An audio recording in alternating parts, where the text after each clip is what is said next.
Before we start, as always, I just want to start with the disclaimer, guys, that we are in no way, shape, or form trying to peddle anything here. We are simply getting to the root or starting to get at the crux of where we're headed with utility. Tonight, we're doing Zebec Network, ZBCN.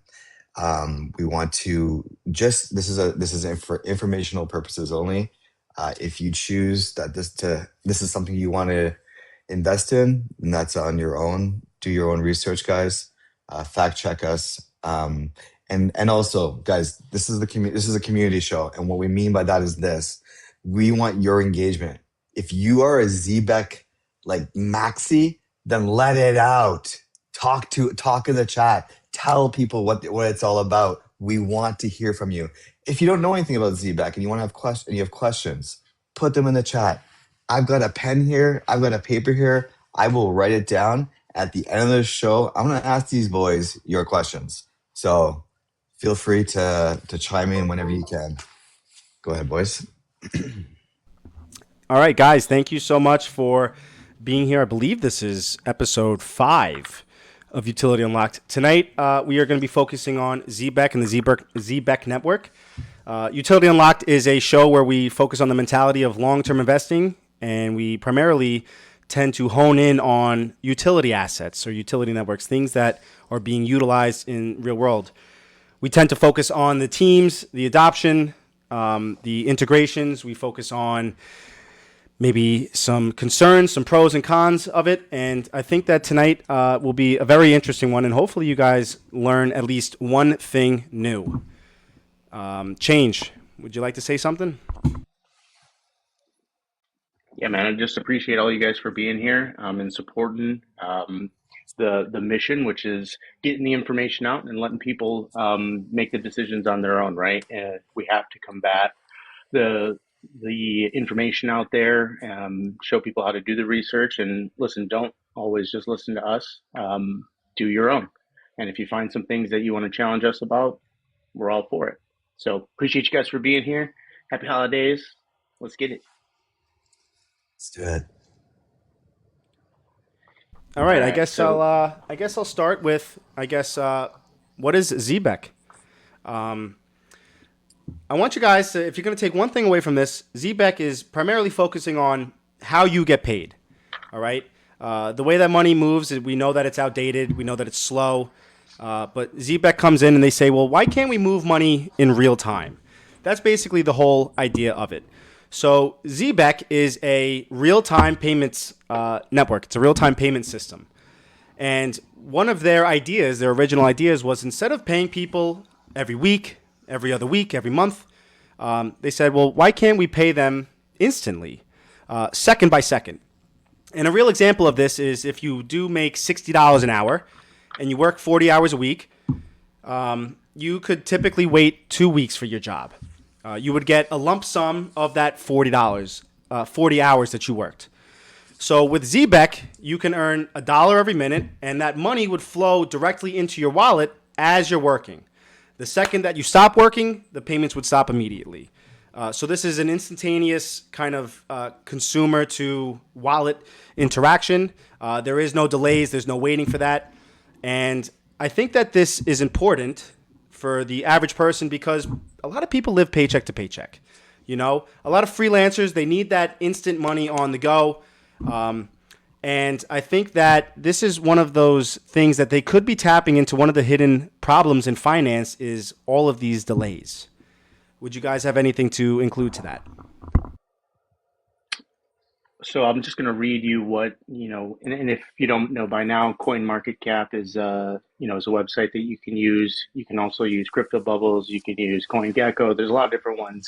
I'm going to read you exactly what the About section is for Zebec, and we'll kind of just continue on to that because you got to, understand that people listening, what are they going to be using to do their research? So I'm just going to go based off of what I see here. Zebec's a decentralized infrastructure network for real-world value flows. Founded in 2021, Zebec had attracted $35 million in investments by Circle, Coinbase, Solana Ventures, Breyer Capital, Republic, and Lightspeed Venture Partners, among others. From its origins In continuous settlement protocols, Zebec has consolidated multiple protocols and integrated a portfolio of blockchain-enabled RWA payments, payroll, and retail products into an interconnected and interoperable infrastructure network on a path to become a full-fledged financial infrastructure powerhouse. Today's Zebec Network services hundreds of companies in Web2 and Web3 economies, bringing the blockchain into everyday lives. Zebec's vision is to create a future where money is able to move more freely, giving individuals, businesses, investors, and teams faster and easier access to funds and tokens. At the core of this is to continue to build transformative blockchain-based consumer applications that significantly impact and improve people's lives. Exactly what Blockchain Bully was saying. So for me, I mean, you guys know I don't have any love for Zebec. And just to keep it like real here, I don't. However, like these two, I did want to make sure. To be honest, I did more research into this one to see if they could change my mind, to see if they were something that I was missing, right? And I'm not gonna lie to you guys. There are things about Zebec that I found out that I was like, whoa, okay. For example, the thing we always want to talk about is like nothing is gonna stay the same. So when Zebec first started, it was a Solana chain. It was using Solana only, right? And now it's a multi-chain token. So it's on Solana based Ethereum. You already said a BNB chain, Near Protocol, Ripple. Although that's not confirmed yet, but that's what they're saying on their website. So I mean, we can only say what they're saying, right? So that was the first thing that for me, guys, that I was like, okay, they're adapting, they're acquiring. I don't want to go too much into this because I know blockchain, you're going to keep going. But like for me, I want to see things like I know they're going to make mistakes. I know that there's going to be growing pains. That's what companies have. But I want to see chains or protocols actually making the right steps forward. And I would love to hear what you have next to say about what you found, Bully. Yeah, I think that one of the cool things that you're starting to see Zebec is they're really focused on usage, like real world usage, like Web3. As we could see, like they're doing a lot of Web3 payrolls for DAOs. They're doing like contractor and freelance payments because these are the people that need that instantaneous payments. They can't be waiting weeks for settlement. So they're really kind of just focusing on like fixing the payroll and payments, but it's on a application layer. Okay, they're not coming in and they're not doing this on a like a global financial layer. They're doing this on an application layer. So one of the cool things that we kind of talked about before was the card, right? Was this The Zebec MasterCard? card? Okay, so this is a crypto-linked debit card. So this means that as your income comes in, you can spend it basically instantly. You don't have to wait for the settlement. You don't have to wait for that direct deposit to clear. So you earn it, it streams it into the card, and then you can spend it right away. Do you It guys have converts anything it to to say about this? USDC, right? It converts it to USDC and the PayPal coin. I believe so. So you can use it anywhere. Is basically what's the cool thing about that. Yes. Hey guys, I just want to take a step back before we talk about like the things it's doing. So 2025, guys, Zebec processed over 500 million in annual payroll volume. They have 250 enterprise clients. They support 50,000 plus monthly users across on-chain and off-chain. We'll get to the off-chain in a second, so you guys know, how they're doing that. They integrated with 18 blockchains, 150 plus tokens, and yeah, Bully just said KYC, AML protocols, bridging Web 2 and Web 3. So these are all things that, again, what I was saying earlier, I want to see this type of evolution in a project, and so far so good as far as that goes. Yeah. No, absolutely. And also to kind of take a step back too, I heard about, and this is why I love the lives and love the community so much. I was doing a live at like 11 a.m. on a Tuesday. Somebody pops in, and I think it was myself, Wes, shout out to Wes, Rico, I forget, probably a couple other people were doing a panel. And someone just said, hey, listen, Uphold just just listed Zebec. So while we were on that show, we looked right into it right then and there, and I mean, I was pretty much sold immediately, based on all of the things that you see. Um, Time did go on where I did question that decision based on some of the things I saw afterwards. But I agree with what Caveman is saying, that you like to see them mature and move past certain things and continue to still work towards a common goal, and I can love and respect that, right? So Zbec is one of those projects that they get it, right. They're posting, they're reaching out to the community, they're actively involved. One of the recent things I saw was that darn ISO 222, Mhm. again, matching with those standards. So it's amazing to see how much has transpired, because this was over a year ago. I think it was in, like, I heard about it in April or May, something like that. Of 2024. Of Yeah, yeah, Okay. I believe so. Because I was in it for a hot minute in January, and then I was like, and I thought to myself, like, what am I doing? No, Yeah. Yeah, no, it was May. It was before the XRP Las Vegas, because I remember it, like, ran up yeah, pretty nicely, it and did. caught the top there. That was one of the ones that I was using as a speculative play, and it worked out. I love it. Yeah, B Rose.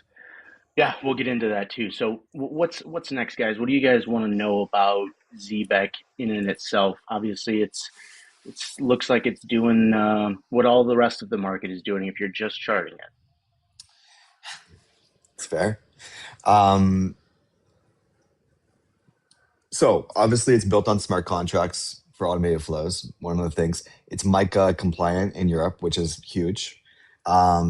It doesn't have ISO certification. You kind of brought that up a little bit. They are currently working on it. However, and we'll get to it, but like its partner, NatPay, does have not only ISO certification, but it also is connected with FedNow. So again, you guys, this is a utility show. You're gonna hear this over and over and over about all the projects. And if you don't have it, if you don't, they're not gonna cut it. So let's just be honest here. Um, Keep going.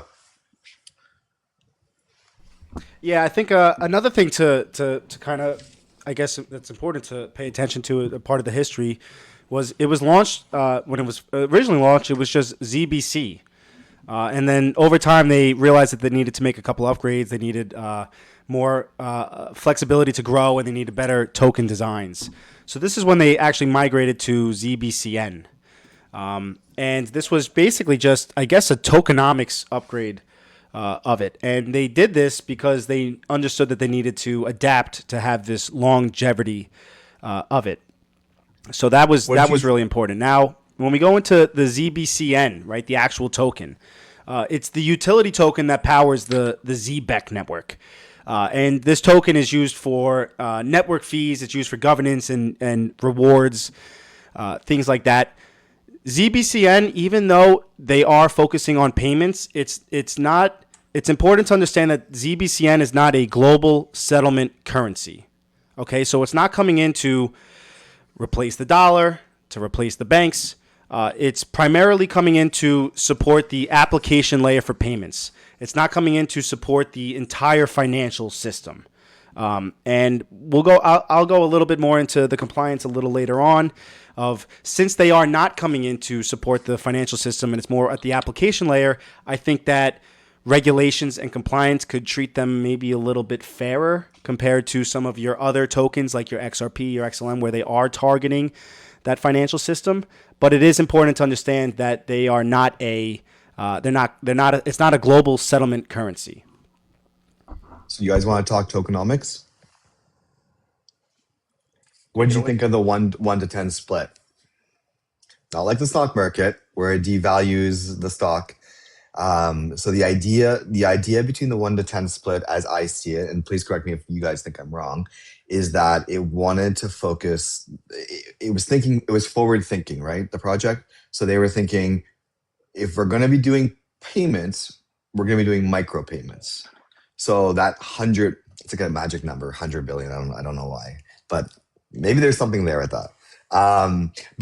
So the micro payments that they wanted to institute moving in the future, or maybe kind of now, this is why they did the 1 to 10.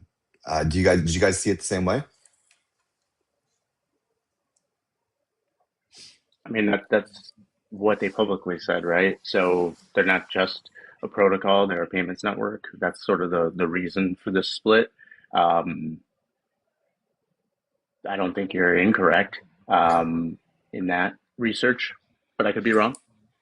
The I believe 76%, is that what's currently on the market right now? Like 76 billion, I think, is what I heard. And I think Mm, only 6% is available on chain, which is basically 6 billion yeah, coins. it's 76 billion is currently circulating. So, I mean, everyone's gonna look at this like big number of like 100 billion, when in reality, not to say it's not a lot, it still is a lot. And I understand the whole, trust me, of any of us, all three of us understand that whole battle. But 6 billion is what's available on the market. I mean, if you're thinking it from a global perspective across the entire world for a payments coin that's going to be used to facilitate movement back and forth, this is one that you know I see merit in it, at least eventually. Caveman's girl math, yeah. 8 billion market cap in 10 stocks. Sorry, guys, I just want to make sure I don't miss any of your questions. Since we're pausing, if you have any questions, by the way, obviously there's somebody in here who is a not XRP, sorry, I apologize, a ZBCN, Zebec guy. Zebec Maxi? Great news, great information. Thank you very much. I appreciate that. Um, Yep, yeah, the current you know price. what? He did. Is there anything else you want to talk about tokenomics? Well, I mean, what was your first thought on like that when you found out that that's what happened and there was that split? Because I know first initial thought process is, that's not very Saturating it. good, right? Yeah. Yeah. So what was your I guess So um my problem with Zbec, like just like first glance, you know how like in the whole XRP thing where you have the escrow unlock, they do an unlock as well, right? I don't remember how much. I think it might be somewhere around 15 million coins in the next quarter, which is like coming up in January for them. Don't quote me on the number. It could be more. The problem is that they have, unlike a company like Ripple or XR or that has XRP, they don't have a lot of volume. So when you I don't want to say unload, but when you unlock and there's low volume, it does create the downward pressure. Um, and I think you probably feel it in a project like Zebec more than you do potentially in another project. At least that's my sentiment. Do you guys disagree? What is the split and what does it mean? Great question.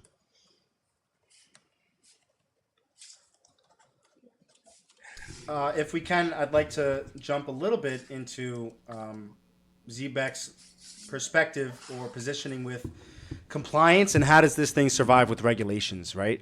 Because if we are focusing on utility projects, they have to meet with regulations, they have to meet with compliance. Otherwise, there's really no point of talking about these projects because when compliance and regulation starts to get implemented, if this thing can't survive that, then it ain't going to be around for 10, 15 years. And it's in and of itself, it's not a long-term play. So it's important to understand that Zebec it is operating in at the application level. All right, it's not coming in as a monetary policy global currency level, and that in and of itself could be a very big advantage for Zebec in terms of it. So the way that they have been operating, right? They are already using existing blockchains, right? They don't issue stable coins. They're not coming in to replace the banks. They're not touching any CBDCs, and they're working with cards, credit cards, and other payment processor companies.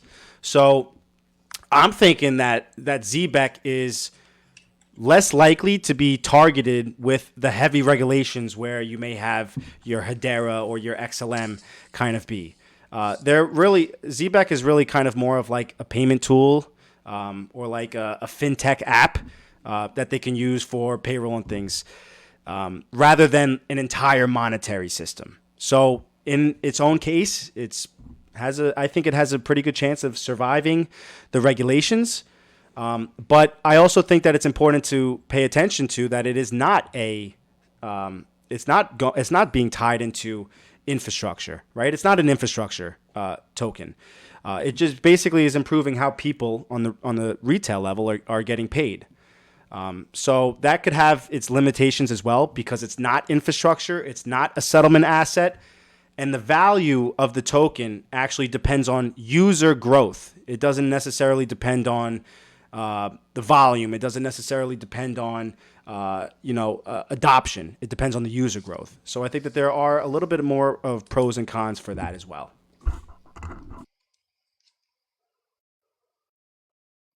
Yeah, I would agree with that too. When I first looked into it, I was thinking a long-term play.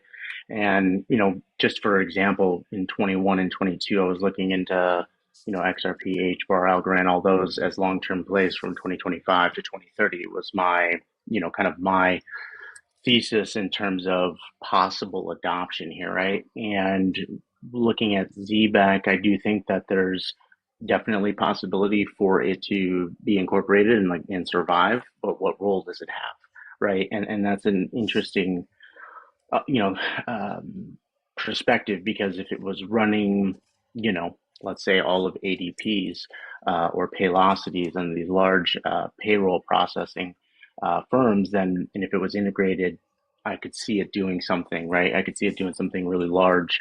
Um, but again, I was really bullish on the fact that these micropayments could actually be the next big thing, and that's when my mind got turned on to like streaming, um, and YouTubers and kind of what we're doing, right?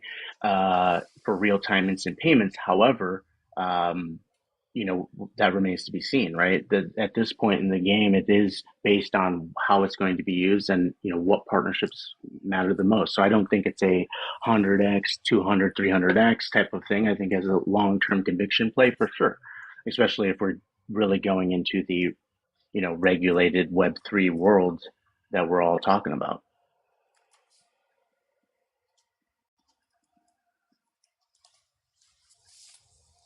I got a question for you guys.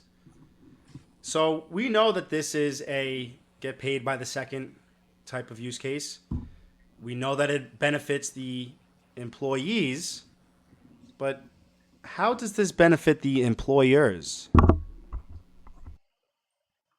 Do you want to wait to the end for that one? We could. We could. I mean, do you So want to lead us let's, into a different thought process? yeah, I would love to. Yeah, let's wait till the end because that's probably let's build this case up before we poke holes. Let's talk about the people. Oh yeah, yeah. Who's the founder? We always talk about the people. So I call him.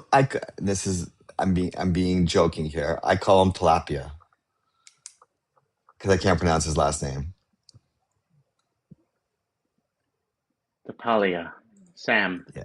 I don't know. I Tapalia. So can't Sam, pronounce it either. Sam and Yeah, a little Simon. bit of something, something around here, guys. Yeah. Well, Sam and Simon. Who wants to do Sam? You I can don't do want to do Sam. either of them. You love Sam. You've done so Okay, much. Tilapia. I'm gonna do Tilapia, guys. Sam, if you're listening, I'm just kidding, guys. So this guy, honestly, I'm, I am, I will say it. I'll start with I'm impressed. Anybody who can come to America with $100 from like Nepal, This kid, he was a programmer at the age of 13. Yes, sorry, I apologize. He's the CEO and the co-founder of what we're talking about, obviously. He holds 4 AI patents, and I really did. I apologize, guys. I did want to look up what those AI patents were because I was just super interested, just as I call it like a nerd thing.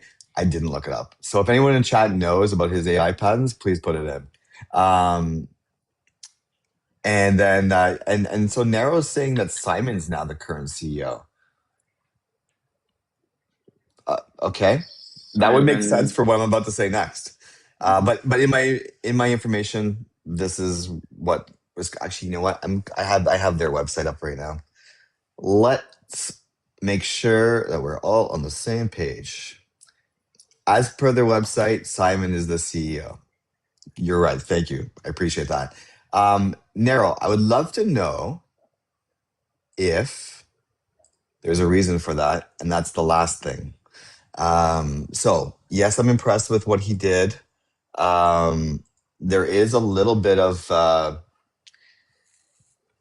mud, red flags around him.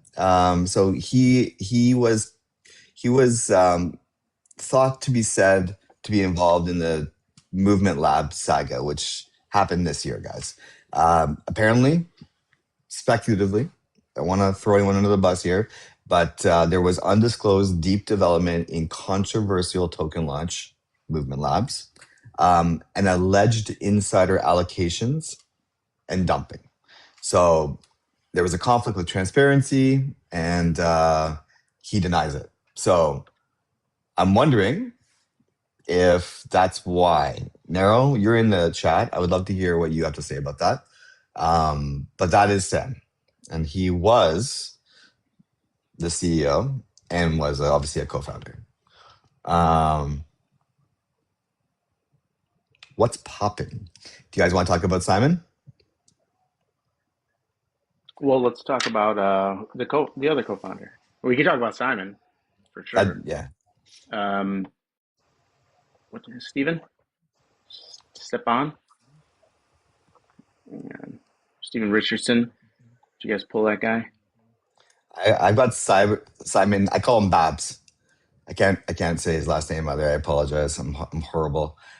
So Babs had 10 years of experience in private equity.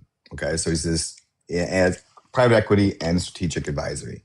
He worked for Briar Capital, Parthenon Capital, Oliver Wyman. He went to Berkeley School of Law. So you know, this guy is he's definitely a smart cookie. Someone said a genius. I would have to, you're not going to the Berkeley School of Law as an alumni unless you know what you're talking about. Basically, his TradFi background is allowed, which is what allowed them to forge enterprise partnerships. So he's obviously a huge part of that. I didn't look up the guy you were saying though. Maybe I'm missing it here. I've What is got his name? Sam, Who is he?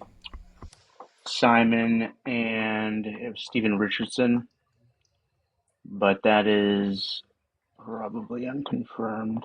Let's see here. Yeah, I've got Simon and Sam too as well. Yeah.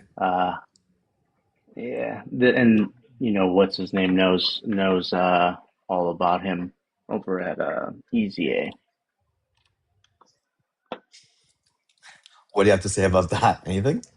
I'll pull it up at the end. Okay. All right. Fine. Yeah. So I mean that gives you a little bit of insight into at least the founders. And yes, Daryl, you're absolutely right. I actually watched a couple of videos of Simon talking, and I agree with you 100%. All right, let's keep going.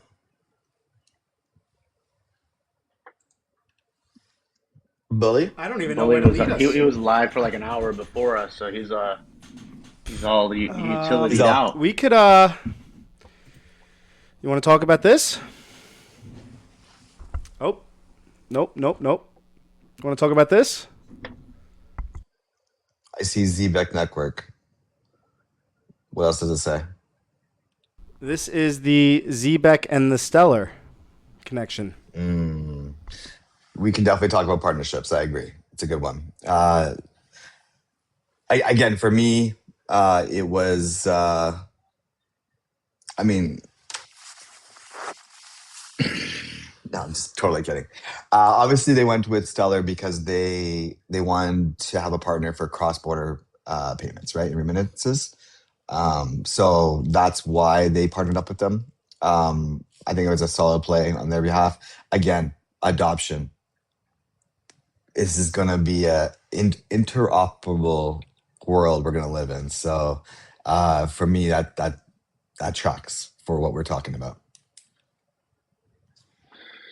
Yeah, and I know that one of the most recent things I saw was you had the head of fintech at Stripe speaking on a Zebec space.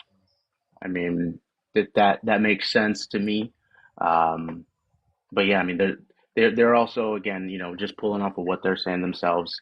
Um, you know, with ISO standards, as SOC2 certification, integrating with NatPay, the only U.S. payroll processor in the FedNow program. So that's what we talked about early. Um, yeah, I mean, partnerships are the thing that I'm watching out for the most, right? Circle, having a lot of ties there. Same thing with Coinbase. I mean, this is another one of those ones where you just see who's kind of involved, and that it may or may not be such a bad thing, right? But we'll kind of keep going into some of the negatives because I know that there's plenty. Another integration I thought is important to talk about is NatPay. They are Massive. a real time payroll processor, and they partnered with Zebec to kind of modernize their payroll using like Web3 rails or connectivities, which I think is important, of course, right? 300,000 ACH clients. NetPay is responsible for more than 170 billion annually. So this is something to pay attention to. No, 100%. They're connected with FedNow. That's a great partnership. That's the kind of partnership where you're like, oh, maybe I'm wrong. Maybe they are doing something right. Maybe this is something we should be watching for, or that maybe we keep an eye on because value will be going through that. And so for me, this is the type of partnership where I'm like, yeah, I'm in. You talked at the very beginning. You were talking about things that it does, a utility as like a utility for its network, and you mentioned the credit card, which yeah, 100%. The Mastercard is absolutely right. It also does like so. I know in chat someone was saying this can't work because of like well, it's one of the questions to be honest, but we're going to talk about it anyways. It can't work because companies can't afford to. But that's not actually true. And then when we talk about the partnerships, you're going to see that there are, for example, like government employees or by association, like teachers, for example, which is one of the partners on their website, um, or like gig workers. Like if you like, imagine you're in India and you do a project and it's done. Well, you can get paid right away and should. So that's one of the things that it does. It does micropayments for NGOs, or could potentially through their treasury management. No, not through their cross-border payments. I apologize. Truck drivers, exactly. Their treasury management, which is next, is the Web3 firms and use of multi-sig. So, and then their other use case for Zebec is or ZBCM is the DPIN, which I have my thoughts about that I'll reserve, but it integrates with telecom for data secure payments. So I don't know how many of you guys have traveled around the world, or in different parts of the world, and you haven't been able to. Yet payroll, absolutely. Well, payroll was the number one, and you haven't been able to pay for it, or it costs a lot of money. They actually have their own. I forget what it's called. They co-developed Zebec Net, and that's in 70 countries. So a use case again, a multi-use case, which is great. Um, other partnerships, guys? Jeez, I mean, the head of research at Uphold has, basically been shouting from the top of his podium of how amazing Zebec is. There was some of those early partnership announcements, that they were building or hoping to build up upon the XRPL. Granted, anyone can. Then there was also some, I think, a mistake publicly rescinded that they were highlighting was we all remember White Rock from the summertime. So I bring those up because I like the fact that even though there was some issues around it, that they still publicly made it available to that they misspoke.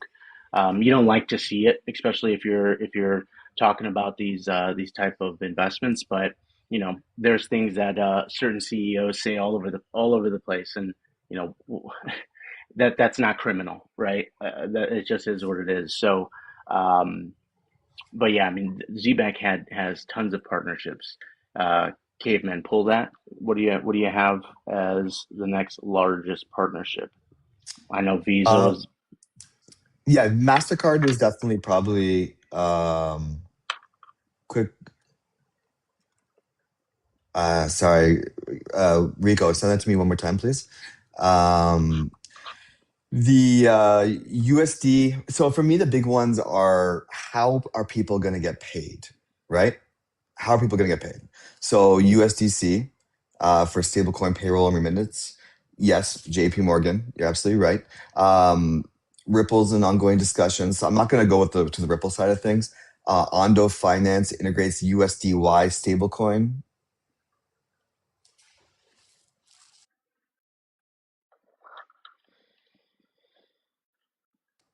Yeah, just to clarify, when I was bringing up Visa, Visa in and itself, they ZBEC participated in their fast track program, so I misspoke. It's not a partnership, but something that they did use, and not a full blown endorsement. So I misspoke. Um, Paybridge, a US compliant real time crypto payroll. So the point of this, like one of the questions in chat was like, what do they do to make it better? What they're doing to make it better is they're building a pay or a pay stack to allow for real time payment and remittances. That's what they're doing better through a multitude of partnerships. This is this is essentially what is the use case and what you'd be investing in if this is what you want to do. Um, trying to think. I just want to see if there's anything else. Uh, So payphone here, stack. can the partnerships be verified through the partners that ZBEC claims? You have to, I mean, obviously you have to pull what's publicly verifiable from both parties. What I'm pulling is just what's confirmed by both parties. Staying with me, Yeah, I'm ready. guys. Deutsche Bank, Deutsche Bank, Deutsche Bank, Deutsche Bank. Deutsche Bank was selected Z or Deutsche Bank is backs Zebec and was selected as a preferred partner by All Unity to power real-time payroll services for EURAU, which is basically a euro-dominated stablecoin. Okay, that's massive. It's going to essentially what it's going to do. It's going to allow users to convert stablecoin payroll into spendable funds with via payment cards of Apple Pay, Google Pay, Mastercard, things like that. Um, so yeah, that would be a massive one as well. There is one that I do want to talk about. Give me 1 second. The acquisition of GateKnox. Um, I don't know if you guys saw that. If you did, you can go ahead. I don't want to. I don't want to Bombard? monopolize. Yeah, yeah. No, no, no. I forget the year, but it reduced the reason why it mattered, the acquisition is because it reduces dependency on third-party compliance vendors and supports the MiCA and FCA alignments. This it helps for the KYB and KYC and onboarding infrastructure provider that brought in, that compliance in-house.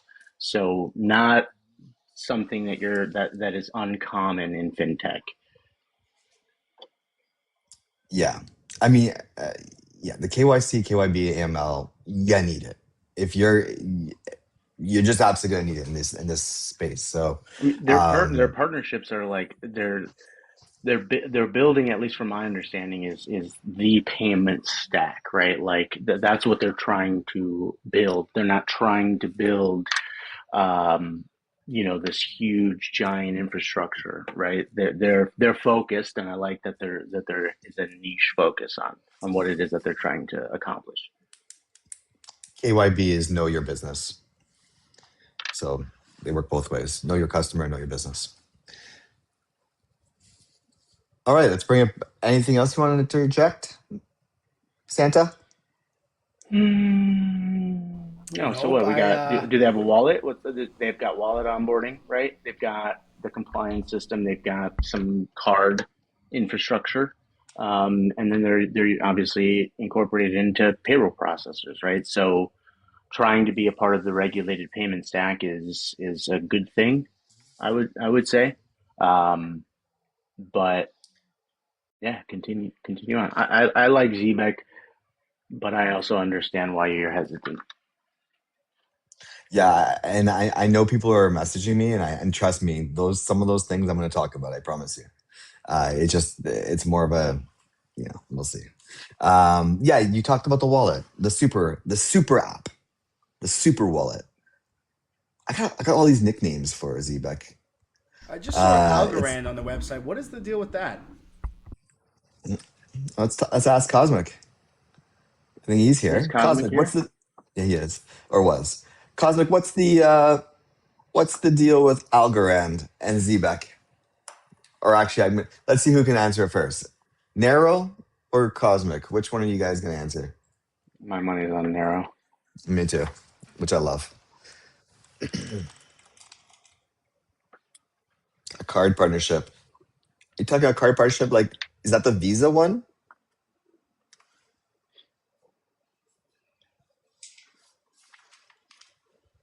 Absolutely right. I agree with you.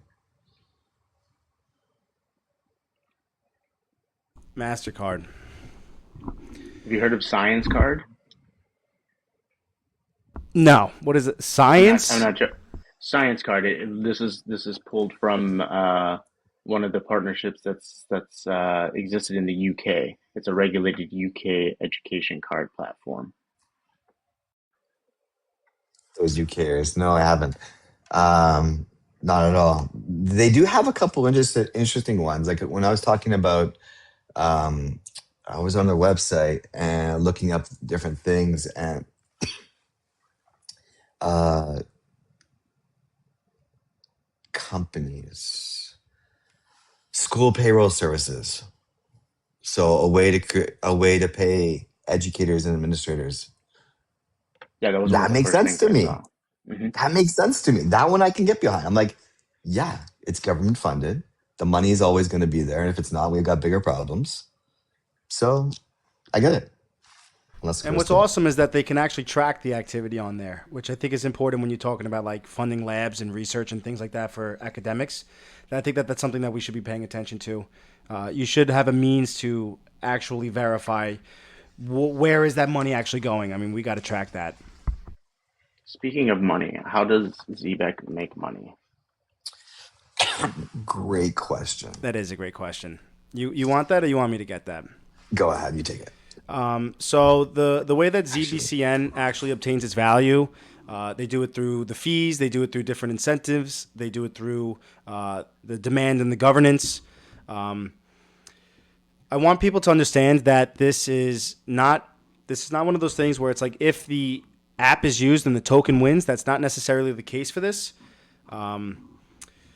If the usage does grow, but those fees are tiny, that token appreciation may not be representative of that usage actually growing in there. So that's the risk that you kind of have with these application tokens, because remember, this is not infrastructure. This is an application token. So Zebec is living at that application layer, not at a systematic level. So it's optional. It could be replaced. It does have a couple of competitors, which we can get into a little bit later. But the application layers are only going to succeed or win if people choose them, not necessarily because they're required. But yeah, it doesn't necessarily mean because there is usage of it that it could increase the value of it. It is, however, deflationary, right? So by the I think they do like lockups, and they also do obviously burns when it's being used. So there is like I think it's 1% per month, 12% per year to offset when we know we were talking earlier about like them letting out a little bit every quarter, whatever it is, like the 50 million Zebec coins. That's how they counteract the otherwise inflationary coin. Yeah, So there is that too. this is a bet on the product. You know, you're betting on the product. You're not necessarily betting on the infrastructure of it. So that's up to you to decide whether or not that's something that you should be paying attention to or not. Absolutely. I think that something we should be talking about is probably the competition, right? The likelihood of Sure. competition for this. So I think because of I was speaking a little bit earlier about like the compliance aspect of it, and that's really something that we should talk about because there is even though they're not coming in on the infrastructure layer or the global monetary currency aspect of it, they're not issuing money, right? They because it is payroll focused, there are still some regulations and some compliance. There is still some regulatory problems that we do have to pay attention to. When it comes in terms of payrolls, we got to pay attention to like labor laws, taxes, the way that these employers have to report the wages. And I think that that's different based on jurisdictions. Jurisdictions can differ country by country. So that's really something that we should be talking about is like that they even though they aren't coming in on that monetary global system, there still is some things that they have to, I guess, address. And then the competition is also something because of how easy I guess they could come in to comply with regulations or compliance. That means that it's easy to have competitors. This whole idea of having your wages accessible much earlier, that's not an impossible thing to copy. And I'm pretty sure if a big fintech company wanted to implement this, they probably could. Zebec is early, but it's not completely untouchable. So you be the change mentioned not pay earlier. 300,000 in dollars. The biggest for those of you guys who don't know, the biggest player on the block is ADP, and they do like they have a million customers, ACH customers. So it's three times for sure the size of NatPay. ADP currently does not have anything, any blockchain, not associated to any blockchain. They're not doing anything currently that we know of, or at least have been disclosed. They do have a company that does, it's like a third party. It's called Toku, and it does third party real transactions. Now, that being said, ADP is still like where everything comes from. They're just saying whatever, hey ADP, whatever be the change gets paid, we're gonna convert it into stable coins and then we're gonna send it. So that's what happened. With regards to, I'm gonna give you guys, for those of you guys who are thinking about Zebec, I'm gonna give you a little hopium, a little bit.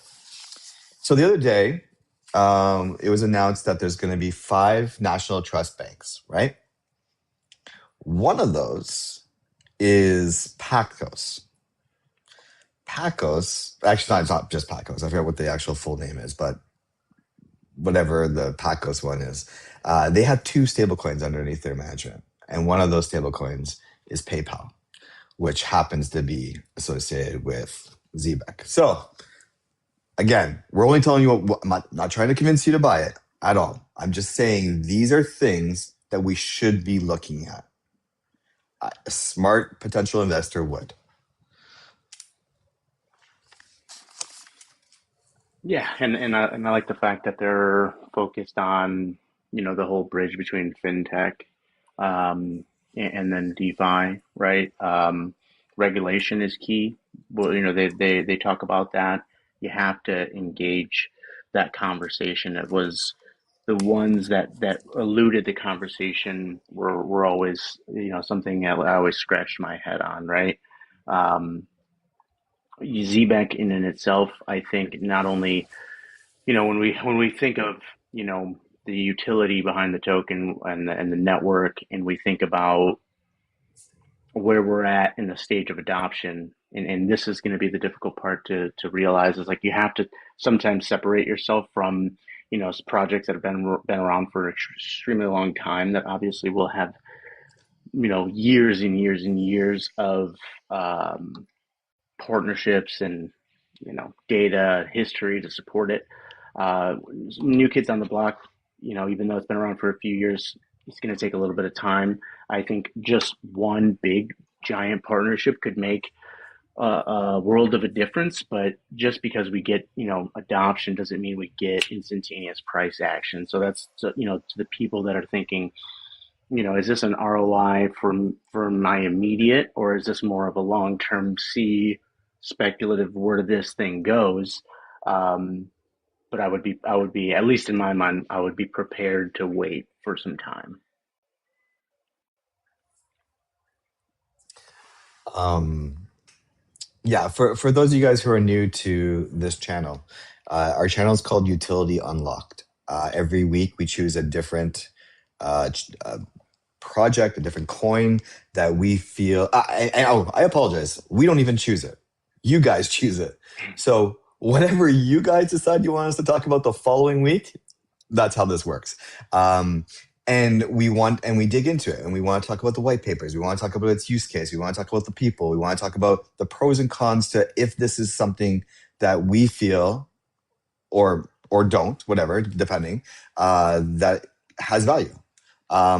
We are there. The reason we created this show, guys, just so everyone who's maybe new here, is because there's a lot of other shows who talk about TA or who talk about trading or whatever it is. We, the three of us, have a passion for this industry and are here for its utility, which is why we are talking about.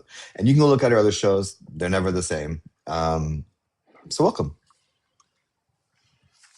Yeah, I didn't see Walmart anywhere. I didn't either. Yeah, no. I'm not saying it's not. I never saw Yeah, it. I mean, I just would love to know where that one comes from, because I didn't see it in the partnership listing or verified, like, actual press release. So I'm not sure. Maybe is it because of NatPay, right? NatPay's huge. Oh, Probably because they're works one with. of their clients. Maybe, I don't know. I, I Possibly. I didn't bring the news. Rico Oh, verified it. yeah, I saw Rico it. vetted it. What's up, Rico, baby? Hopefully, you guys are having a wonderful Sunday. Thanks for being here, guys. 124 people in the room. Yeah, Absolutely. thank you guys so much Yeah, for tapping the amazing. screen, sharing out the live, reposting the live, putting your questions in the comments. We absolutely appreciate you guys. You guys are the bloodline to this entire live. We wouldn't be here if it wasn't for you guys. Okay, so we're gonna go now. We're gonna smash everyone's dreams now. Okay. Well, or at least I'm going to. But before we do that, I know we wanted to bring up Wes because Wes is a Z-Bet guy, but Wes is currently watching the New Orleans Saints probably lose. Um, do we want to invite anybody up to see if we like Rico or Nero or Bring up Narrow. He seems pretty well educated in it. just in case we missed something? I'm not saying Saints won. What? Cheers. Guys, we Cheers to the like to Saints. bring up a guest who is well educated in the things that we are talking about. So we're going to bring up Rico, and hopefully he could teach us something as well as teach you guys something. Rico, what's going on, my man? What up, y'all? Man, I've been sending you at least be the change in caveman messages because Thanks, Mike. there's several things that make this project really really exciting. I want to start off with one thing that you haven't covered that's really in some people's mind, it's very, very controversial. And in some people's mind, it's either makes them bullish or it makes them skeptical. And I kind of want to clear it up because it's an issue with Zebec that if you understand it correctly and why they set it up this way, I think it could lead you to being bullish. And one of the things that is very, very controversial right now is the Zebec burn rate. Okay. I know you guys have done your research and it's not set up like other tokens where the burn rate is it's methodical. They implement their own burn rate. So that means that the token can be used several times. And then whenever they decide when they want to, they can go ahead and implement a burn rate. It is an issue that if you are on X enough, it's leading people to sway against Zebec or it's making them bullish. It's probably the most controversial issue because it leads to the idea that the math is not mathing correctly. And that's because they don't know their client base all the way through. They're predicting that they're going to get enough of their client base that have enough liquidity in order to support this idea of per second payments or per minute payments, whatever. But when it comes to the burn rate is not set up for the company that may have to take a loan, which may lead to another aspect of Zebec, which hints why there might be an XRP involved in that for ROUSD, because they're depending on USDC right now as a connected coin. So I'm not going to get into that because that gets confusing. What I am going to say is because they can definitely implement their own burn rate, they can control how this token will be used in the future. For now, it is going to become an issue later, much later, but that also leads to how they can design the token to suit everyone's needs and still stay in practice. So let's get that out of the way. I got that out of the way. The next thing that I want to say about Zebec is they're definitely seeking compliancy. You're going to see that more so in the EU, where they've already filed for their MiCA compliancy. That is a big deal. Like a compliant, but Yeah, yeah. That is a very, very big deal. That means that this is just not a fly by night. Their acquisitions over there in the EU are leading them into being necessarily compliant. They haven't got it yet, but they're on the verge of it. The next thing is NatPay. NatPay is going to help them become compliant here in America. It's very difficult for a payroll company to get that bit of compliancy. So that's why they partnered with NatPay in order to seek that bit of availability here in America. I don't know if it's the major issue that there's an ADP, like Caveman said, that is, there's somebody bigger. I think that the mere fact that they have the partnership with NatPay is the big issue because that will lead them into being compliant, utilizing their skills. And I think that's the big focus here. Because a lot of people, I know my boy Wadi is in here, he doesn't trust Zebec, for whatever reason. It kind of soothes the nerves of how Zebec is going to move like XRP. And they're doing these acquisitions, doing these partnerships in order to officially be a regulated, compliant payroll company. Okay. And that is, in my opinion, the major, major issue. I'm super duper bullish on Zebec, not because it's just another token that I see that I can make money on. Rico, I'm super bullish because of all the moves that they're making. Okay. Can I go back to the math isn't mathing? You kind of lost me there. Yes. The math isn't I'm sure mathing. everybody else is. Yeah. Yeah. What do you mean by that? What I mean by that is, okay, Zebec has a bunch of zeros in front of it. Yes. Okay. And they're Currently 0.0026. Right. They're dependent upon fees and things like that in order to make money. And then you have a burn rate that isn't applied in typical knowledge. So how do you increase the volume?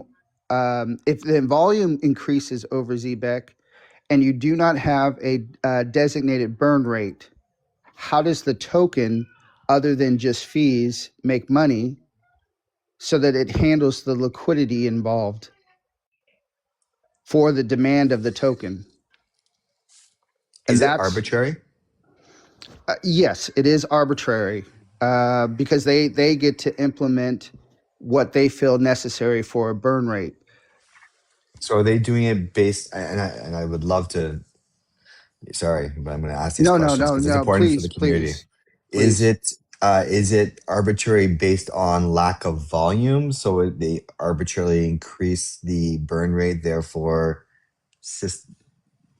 cause and effect, increase the burn rate, increase the price? I understand what you're saying, and I don't have that answer because here we're talking of the lack thereof. So what I mean by that is Lack thereof. Meaning is if there's not enough volume, then how do we designate a burn rate? Because this is leading it up to, Zebec's decision. If there's enough volume, therefore we can justify, maybe a nominal burn rate in order to handle the liquidity. But here you're talking about a lack of volume.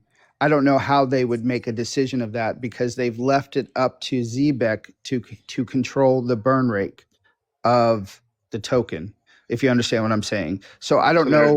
They're utilizing it to build and as wait for adoption before price, because price being stagnated or just, dealing with whatever it's dealing with. But what you're saying is that they're able to change the fee. So right now they're keeping it low and abstract and recycled. Then that gives them, I guess, time for the other developments to occur. Right. So thank you. I don't know if I explained that. I was trying to leave that part out of it, but Caveman got me. But but that is the major issue with Zebec. If there's an alarm, the alarm is on the burn rate. And you're drinking Pure Leaf? Is that Pure Leaf? I am. Tea? Yeah. It's my favorite tea. Pure Leaf lemon. Yeah, I mean, I've seen some things too, and we talked about it. I don't know how long you were here, Rico, but I mean, we went into I've been this here months and months and months ago. I mean, beginning of the year, even when we first started talking about Zebec, and I think one of the first things that we found was, oh well, they just rebranded. They switched from ZBN to ZBCN. Yes. And then you obviously know some of the background on the founder or the creator of the project and why he's no longer involved. Right. From an investor's point of view, what has you sold on it? And then maybe put on a tinfoil hat and tell us a little bit about what we're not seeing. I'm going to start backwards and go forward with your question. I think what a lot of people are not seeing is the adoption rate here in America. I mentioned to both of you guys about Walmart. And Walmart has a fintech company called OnePay. OnePay is connected to Zero Hash. Zero Hash has a partnership with Zebec. And you can see here, you can see here a play for our largest grocery provider here in America as they become more tech wise, that they will probably more or less likely have a Zebec payroll. And that goes with what? That's very dope. nice. Ooh, I That's don't dope. know what the fuck that was, but that was cool. That The was aliens dope. are here. Yeah. That goes to show what I was telling you before, that they definitely know they're going to get a lot of large companies that have liquidity for payroll. Okay, but what about the mom and pop stores, the things that they may struggle for payroll, where loans would now take in value. So these are things that they're going to expand on, but they haven't complete their expansion in order to understand their full burn rate, and how that would apply for smaller companies, because they do plan on expanding. So when you see all of this and you get involved and they're still answering questions, it does it make you more bullish, or does it make you not bullish enough? The only reason is they can't theoretically provide the answer for that until they're in that situation. And to me, that makes me bullish, because I know that that's something that's going to be on the horizon. I want this to expand as far as it go, because why would I not want to make money while everybody else is getting paid? And if they're researching these things, they already have a hand in the basket, but they're trying to get all of the hands. I want them to be able to have time to finish making this happen, so that now even more hands can get into the basket.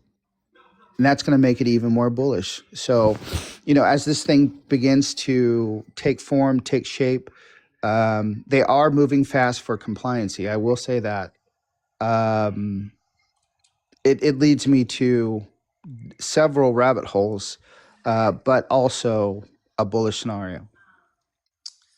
Okay, so listen, I'm all about making money, and I'm all Yes. about technology being a use case. Here's my but. I want to bring everyone back down to reality here. If you're okay with that, guys, are you okay if we go into like the buts? It's y'all show. All right. The buts are this. I mentioned ADP earlier. Mhm. There is no flipping way at all that ADP is going to drop the ball on this. I don't know. I don't know anyone at ADP. I'm not in charge of ADP. Would they acquire them, do you think? For me, that's the best case scenario for Zebec. It's Is the to get best case acquired. scenario. I don't Hundred think that they percent. would end up acquiring them. I think they would just end up coming out with a better product. With larger clientele, you come out with a The very problem with similar the product. I mean, that's why. Why would we choose so here's this the or problem with that? that, Bully. The problem with that is this: first to market is so important. There's a laundry list of companies that would show you this. And for payroll online, Zebec is kind of standing on its own to a degree. As far as like, you know, traction. Um, and so you you have two options. You just throw a shit ton of money, you do the whole Coke thing. You buy up everything, you stifle your competition, or you say, you know what? Here's $250 million. Thank you very much. Goodbye. Arbitrary number. I think it's also important to talk about, well, why, right? If He's right. if we do have ADP No, you're right. if we do have ADP choosing to come out with this type of solution, I think it's necessarily not for the benefit of the employers. Maybe it's the benefit for the employees, but your employers, they hold on to payroll funds. They do this for days, they do this for weeks. It's no different than your bank holding on to your deposits. And what are they doing with that money? Well, that money's not dead. That money's not stagnant. It's earning interest. It's earning maybe a treasury yield or short-term investment returns. They are making money on that money, even in the short term. What do they call that? They call that float. It's float.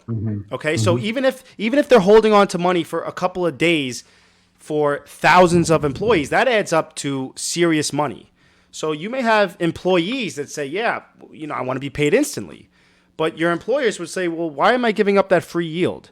In order for someone like ADP to come in and to offer this solution as a competitor, I kind of think that their clientele, their employers, would have to find a benefit to paying out their employees minute by minute. Why? So Why that's would the they big do it if it takes away the leverage from the employers? The one thing that costs more than that is usually the employer's HR department, which is research and development, which is protection, and connection to the employees. Okay, they spend a lot of money at the HR department. Zebec takes away a lot of that need for such a large HR department. It could be a staff of 12, that may handle 100 employees, but the responsibility for all of that, in order to safeguard and do a lot of things, is very, very costly to an employee. They would be able, to an employer, they would be able to safeguard a lot of that money to justify having a ZBEC when everything is on automatic. It would minimize their HR department significantly, because the main concern is making sure that they have payroll to their employees. So that takes the human element out of at least payroll, which is a good significant part of HR right there. So there is a benefit there for the employer to have a ZBEC involved. So we can't discount that. Also, this is a $10 trillion here in America situation that they're potentially opening up a market for when it comes to minimizing cash on hand, because they're going to be utilizing stable coins in order to make payment. And from your Zebec wallet, you could be able to transfer that to your Zebec debit card and utilize money there. So there is a play here for them to be a part of this new financial situation when it comes to stablecoin, and how to make sure people have access to spendable money. So that also clears up another issue for employers now to make ease of use of payment to employees. The benefits here are quite substantial because it gives employers now a tech savvy way to interact with payment for payroll to the employers. So this is something that they are looking at from my research, because it makes it ease of use now with the relationship between employer and employee. So Rico, So just so I'm clear, what you're saying is it may be split down the middle. It could be 60-40, but you may have some employers out there that will choose the yield. They'll choose to hold on to it. Or they may choose the ease of convenience, that automation for it. That's what you're saying, is that Yes. you'll have some that choose the yield and some that choose the automation. Yes. Yeah, all and I right. think it's important too. Hold on, I think it's important too to realize that we are talking about what it is like today, and then also trying to understand what it's going to look like in the future once all of these things happen. So again, there's a lot of what ifs, and there's a lot of speculation at its core function. I do think that a lot of things have to happen, but you can see in a fully regulated, at least using your imagination, a fully regulated Yeah. world where all of this stuff is working, without again, they say it right, the tech isn't for the regular people, the public to even know that they're using, right? So like let's Right. not forget that. So all of this stuff is happening, and you there might not be an immediate impact, but that's kind of how it always has been when it came to these utility and infrastructure style. It's not an exciting thing for traders, right? But it is, and you get bored over a period of time because it just kind of trades sideways. But when you look at it from, what this has the potential to do, yeah, I mean, it could do something really big, but it just like anything else, it's going up against a bunch of big players in the traditional space. So it's an uphill battle, but that's where you like to see partnerships and things actually come to fruition. Yeah, and just not the names on the shirts of the basketball players, or on buildings and things like that. I think that you have to make your decision. And shouldn't be the first time you hear this, but you have to make your decision to be or have some type of conviction for projects like this. It was the same thing for XRP in the during the lawsuit. It's the same thing now with Zebec. Do we think that they're going to win? It's possible. It's possible. It's not that they can't lose. Okay. So I'll be fair with that. I want to say something. I want to say a couple of things, guys. Narrow, to answer your question, what is Zebec missing at this point? I don't think it's missing anything.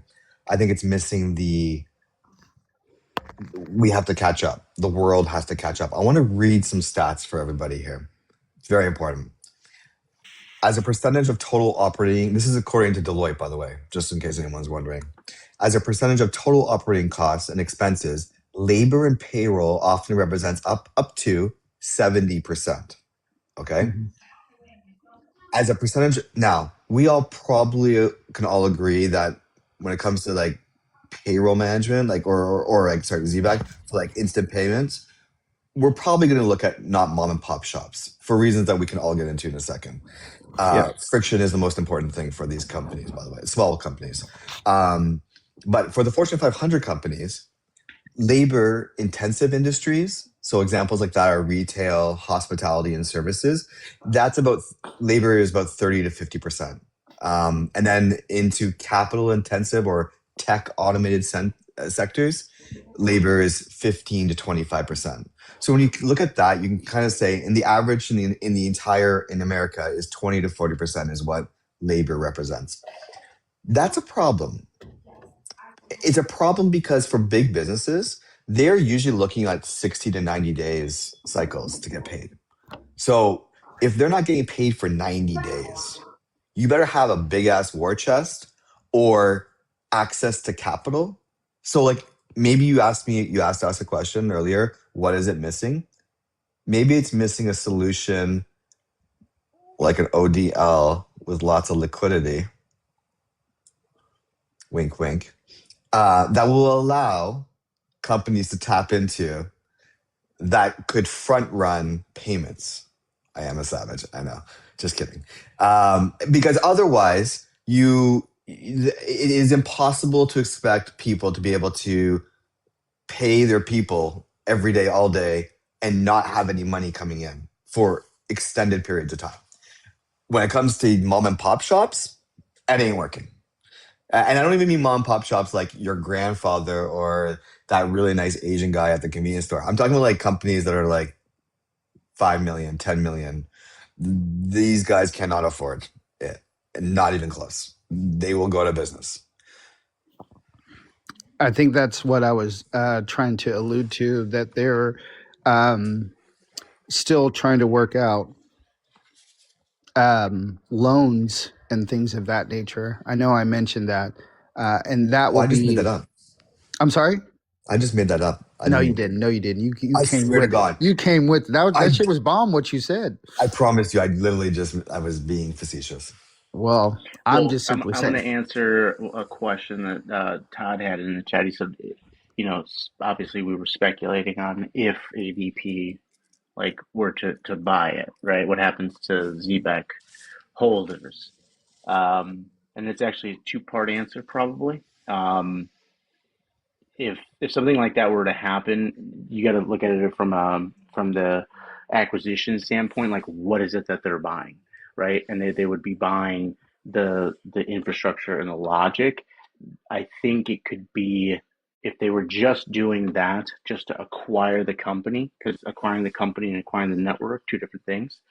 The token still would exist, but it might be like a net negative on token value.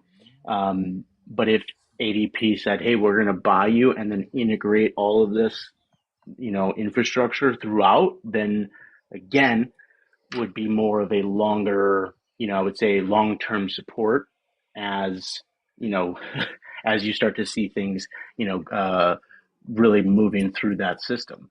So, hopefully that answers your question, Todd. I only answer Todd's questions just so you guys know. Caveman, you have your own business, right? I have two. Okay, I have to. I had to. I had to stop because I'm taking care of my mom. But um, there's times of the year where payroll is challenging. Mhm. Okay, um, Especially if you're in and a seasonal business. exactly. And no matter what makes you the boss is that you have to go out and get it, no matter what. Because the worst thing that could happen is on a Friday, you tell half your crew, well, I got your paycheck, and the other half, I'll have your paycheck on Monday. And if you've ever been in that situation, it is the most awkward situation you'll ever be in as the boss. Because who do you pick to pay and who do you not? Or you You give never pay everybody yourself. yeah, you give your employees half their money and then the rest on Monday. That is such a messed up situation, okay? Because you're in a bind. Anyway, here you see from what you said, and I thought it was quite brilliant, that you can get maybe a liquidity provider with inside of your network that provides payroll to supply payroll, and maybe a short-term loan So come into play. dangerous. Yeah, it is so dangerous, So but dangerous. but with a proven track record, now you Yeah. see the ability where there's extra money that could come into play into this. And I thought what you said really encapsulated the whole vision of what I was trying to say, is that this thing can get bigger than just payroll. Yeah, now you It become a loan infrastructure company. exactly, exactly, and that's what makes me bullish. And that is also part of the reason why they haven't decided on a dedicated burn rate. Well, and then you also look at it like what does it make obsolete, or what do they rebrand, or you're like payday loans, right? Like you got to think uh, people do that, right? People, hopefully no one we know, but there's that. That's an industry that still exists, unfortunately. Mhm. Mhm. This will likely take that away, but in what structure are they going to, make it relevant again, right? Or how are they going to repackage and repurpose it? Well, I think that traditionally, most of us bosses, we go to the bank and we say, "Hey, we need a short term loan." But here, you could see them hopefully, maybe, putting another stake in the banking game, where they can enterprises can go ahead and still have payroll officiated, and hey, I don't know, I don't know. I'm speculating at this point It is, yeah, it is because speculation. yeah. I like it. Like it does, it gets our juices going. Here's the thing. Everywhere I look, even when you're saying these things now, and I'm saying it, Mhm. and Be the Change is saying it, and Bully's saying it, every time I think about this, I think of where we're headed, and it always comes back to where this is headed: insurance. True. If you're gonna be a company, if you're gonna be a company on chain, and you need to Hmm. actually have someone spot you, Hmm. basically, you Hmm. need to have insurance. Otherwise, what are all medium-sized business and small businesses going to go bankrupt in the next 5 years? Are we all going to be owned by a big company that funds other companies? You know what I mean? Like you can't Hmm. have the world stop, is what I'm trying to say. Well, And technically, so insurance yeah, is technically, we're in a situation right now where Zebec would absolutely play an important role. I mean, what is the Fed looking at? They're looking at the job market, right? We're only creating 20,000 new jobs, per month. Whereas we were, hundreds of thousands of jobs before. That also is indicative of payroll situations too, as well. I can't hire new talent if I'm already struggling with payroll. So here, this something like this could also safeguard the availability of a job market. That's also another benefit of how this particular situation could absolutely play an important role in that. okay. So I have the one major problem. Another one. Okay. Sorry. How many? Hey, chat. This is for you guys. Wake up back there. You in the back row. Wake up. Um, I wasn't actually pointing at Bully. I thought you were. I wasn't. I was being. I'm so sorry. Someone clip that. I. Here's my problem. Chat. How many of you guys, and be honest, please. How many of you guys budget? I do. Have an actual budget? I have an actual budget. You're.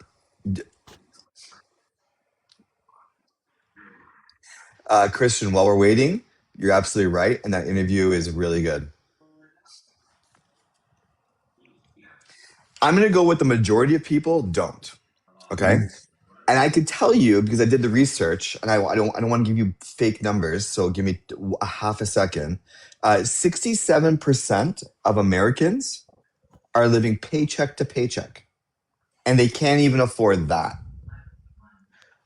I'm going to say that that's a skewed number for 67%. I think that's very low. But according to the stats, 67%.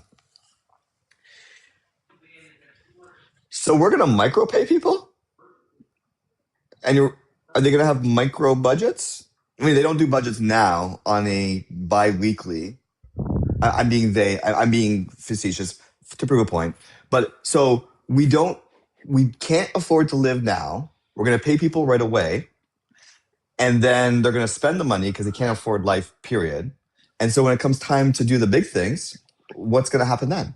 I think it's even Like relevant. pay Like rent. look at the credit card. How many Americans owe X amount of money on advancements in bills that they're necessarily pushing off to the next month that they can't even afford it next month? So what are you going to do when you have access to that day by day, week by week? Essentially, I think what Caveman is saying is it comes down to behavior. It comes down to consumer habits. If you're not disciplined enough to manage your money bi-weekly, what are you going to do on the daily? When it's small money, like it's like, here's your $80 or whatever it is you're making a day. I'm concerned because that's not a Zebec problem. That's a systematic problem with mankind in North America. Only if they decide to turn on all of the AI bots and have everything run it for us, and we can all get rich. Financing that DoorDash Cobb salad. You're gonna DoorDash it. Here, I I'll mean, just say this too. Like, we this is utility unlocked, right? Like, we have to think about where we're headed, and currently at this stage, like we're talking about a project that has teeth, but is still maturing. Is that fair to say? Yes. So agreed. it's not missing a product, or there's some things that you can garner from past relationships with the founders, and this stuff happens in every project. I feel like there's always that, oh, but look at this, oh, Jed McCaleb, oh, whatever. It's the you have to have the use case of the token itself, right? Like the native token on the network, it has to become an unavoidable spend, right? Like it has to be utilized. There's Until two then, things. Oh, I'm sorry. until then, like you're going to get the quiet growth. You're going to get the price lag, because the real test is like whether governance eventually turns infrastructure using the token, right? As opposed to it being ambiguous at this point, which is kind of normal, right? In a certain sense, if you're looking at some of these newer projects and them being able to evolve. But the question for the audience is, do you want to sit on the sidelines and wait, or do you want maybe some more bullish things to come out? Like there's a lot of things for me that I'm bullish on, like I like to see, but there are some things that scratch your head and you're like, well, how does this impact price if network effect and usage becomes unavoidable on the Zebec network? I think for me, my questions are: what happens when you have your wage garnered, and how does that affect the process? Also, for the future, how much is AI going to affect the job market for longevity of a Zebec, too, as well? Those are two things that I want to see how they formulate their ideas around so that you know what you're getting into. If you're a recipient of a company that is paying you per second, how does that affect you? Could just see it. Hey, caveman. We're gonna give you 10 cents per second. All right, I'm in. That's how you get paid. Yeah. Payments will be mandatory, designated towards rent, food, and essentials. Yeah, I mean that comment. We're getting dangerously close to like not democracy. Well, I mean, and that's kind of why some of the spider senses were tingling on why they were focusing on the EU so much, because we know what's happening over there. Yeah. Oh, the Oh, DID. Yeah. yeah. Are you boys ready to Uh, jump into some of these questions? Let's go. I Yeah. am. All right. We probably answered them. So All if right, you guys have any Rico, questions in chat, we might drop you down, brother. Okay. Hey, man, you guys enjoy your show. I'll be here, Sounds thanks, like good. Rico, for always. coming up. Hey, no Thank you, problem. Rico. Hopefully I helped. You did. Go ahead Yeah. and drop me down. I like that guy. Thanks, Rico. I like him. No, he's good shit. Um, so the first statement question was businesses can't afford it. That was at the very beginning, obviously, of the show. Um, I think we gave a use case for why. Bring up Narrow, Todd says. Narrow, if you want to come up, feel free to come up. I think someone said you're a dev for Zebec. So if you want to come up, feel free. Um, Yeah, bring him up. can they afford it? I think there are use cases that can be afforded. I think hospitals, I think hospitality to a degree, big chains. I think like use cases like Uber. Whenever like money is transferring automatically instantaneously, like Uber is a great use case for ZBAC in my opinion. Okay, no worries. Thanks for being here, man. Yeah, I now I understand why you are so knowledgeable. It makes sense if you're a dev. Um, and I appreciate you being here. So yeah, that to me makes sense. Things like mom and pop shops, small to medium sized businesses, unless they're getting paid right away, I don't see the use case there. How do you guys feel about that? Say that again.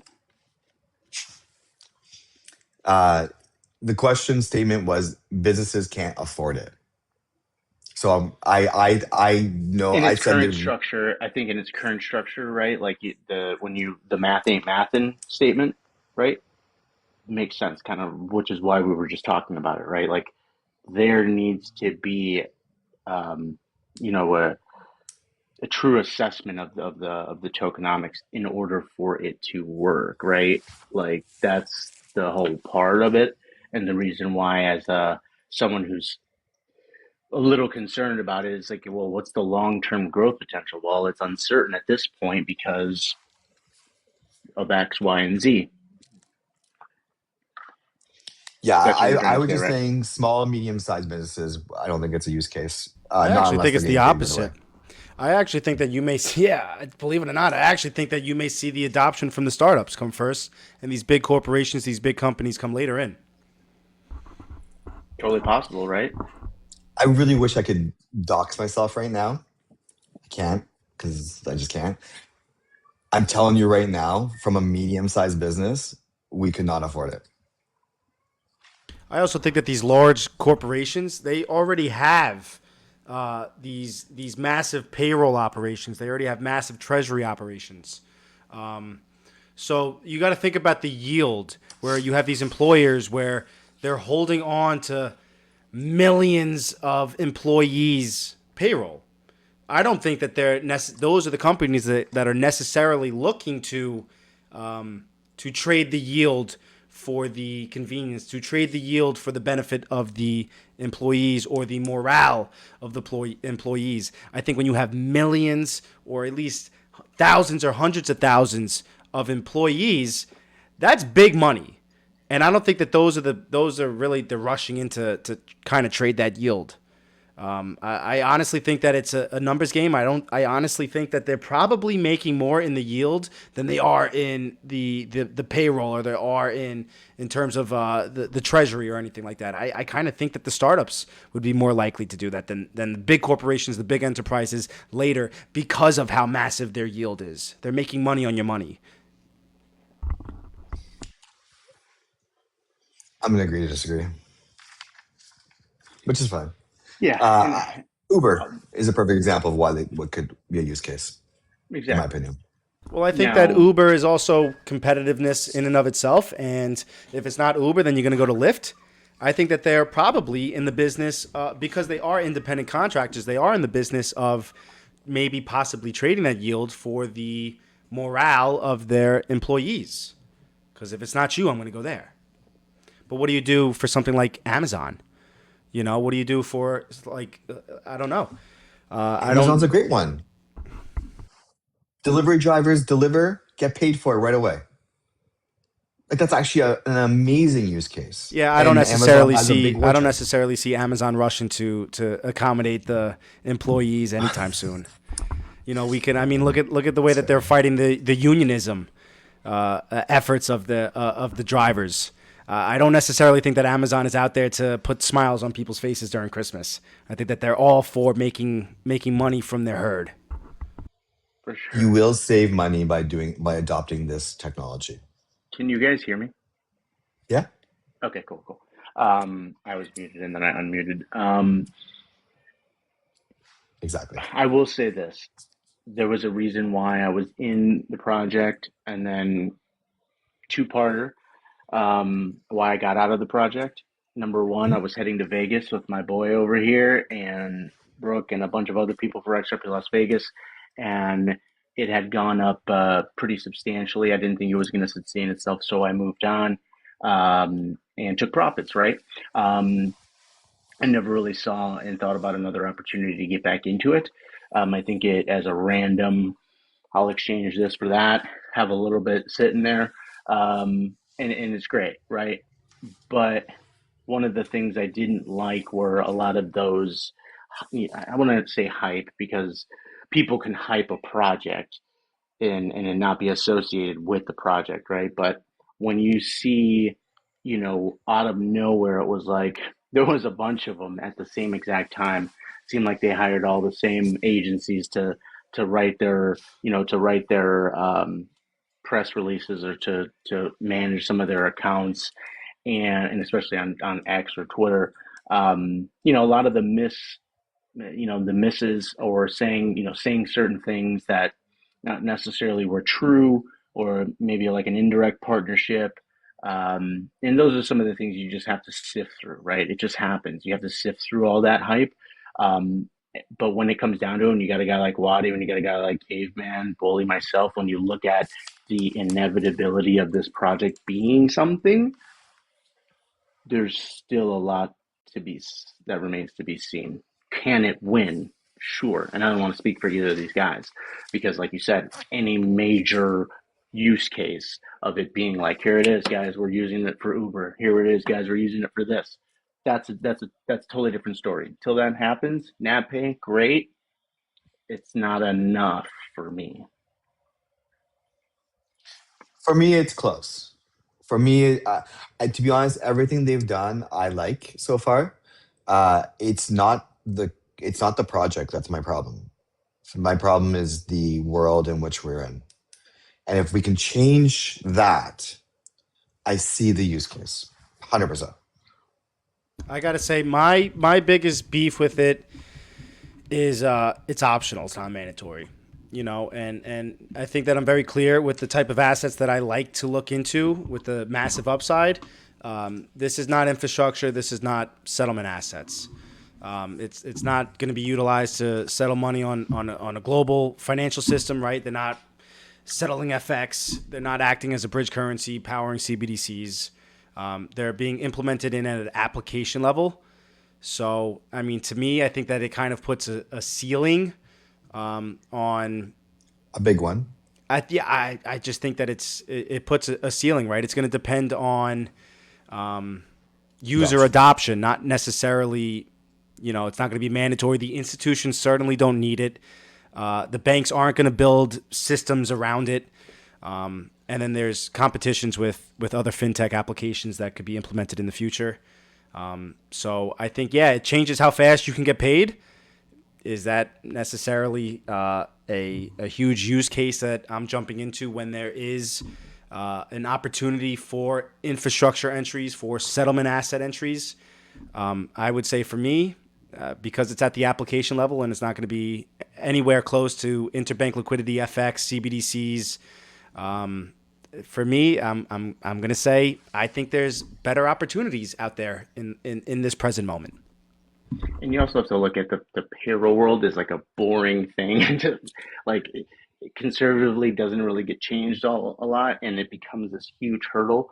I've been through multiple companies where we, changed our payroll processing, and it's a nightmare. It's a freaking nightmare. There's Cost its use code. case. Wow, it's annoying. It would be great if it would just, be integrated and there you go. Like why can't you just make this work? And we're so much fragmentation across so many different industries. I agree. It would have to be um, like the way that we do things, although and albeit it's changing, and I feel like that is 100% happening. How much of a percentage of that change of that space will Zebec own, right? We don't know. Bully, you want to answer that question? I could answer it for you, but you can. Go ahead, brother. No, well, I'm putting words in your mouth. Okay, In I'm my guessing that mouth? you're. Well, yeah, because the question is to you. Can you expound on opportunity? What you meant by opportunity is what? No, he's not reading the chat. It's all good. Oh, Oh, so what I sorry. what I mean is that that ZBCN doesn't necessarily settle the payment, right? It's just supporting the application. So even though they're tapping into ACH flows, that's liquidity, that settlement doesn't necessarily affect the actual token. So in terms of when you're looking at the trillions or quadrillions that could potentially be flowing through some of these ecosystems, that actual settlement, it doesn't necessarily it's great. You may see, okay, they're integrating with ACH. Well, how much does ACH move? That's not gonna affect the price of this at all, right? It's only supporting the application. So as we know, we are moving into this longevity, this utility. We see FX coming on, we see CBDCs, we see RWAs come on. None of that settlement is going to affect this ecosystem at all. So you see this $1 trillion opportunity coming in where that liquidity can actually benefit that network, but just not this network.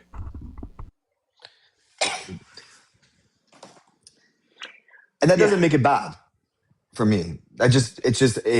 Yeah. If I can't do a quadrillion, miss me with it. That's exactly what I was going to say. Actually, he's making a joke, but I was going to say the same thing. Yeah, it doesn't make it a bad project.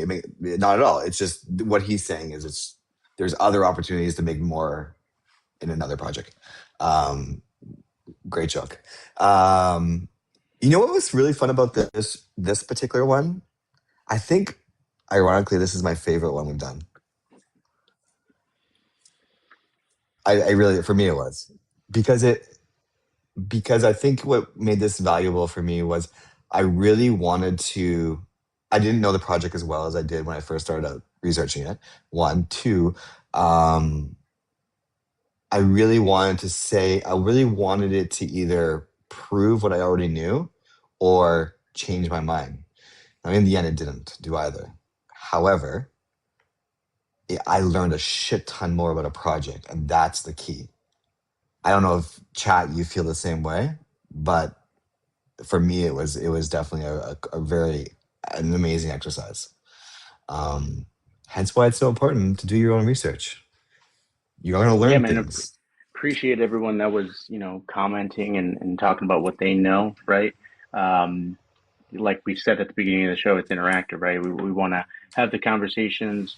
Sometimes the discussion veers into a direction. We try and pull it back together. You guys help with that big time. So thank you for that. I know we got to go through our what we discuss on next week's show. But I'm good to chill for a little while. If you guys feel like you need anything else that we want to cover when it comes to ZBAC or ZBCN, let us know. And if anything comes up, I keep my eye on all these projects, obviously. I even made some videos about ZBEC early on. If I see something that's worth noting, you guys for sure follow me and you'll see it, right? I hope you guys are catching and got your little notification bells rung on for all of us, because we go live not only just on Sundays, but we go live at so many different times. These guys are a little bit more structured. I'm a little bit more mysterious with my timing. So Yeah, I want to thank my co-host for educating me and teaching me on aspects of this this ecosystem that I necessarily didn't know, as well as chat. Thank you guys so much for contributing. Rico, thank you for coming up and being our special guest and really bringing out some awesome places that had to be brought to the light. Let's go ahead and take our finale vote for what do you guys want to cover for next week. Caveman, you got a pen? You got a pen? Pen and paper. Let's do it.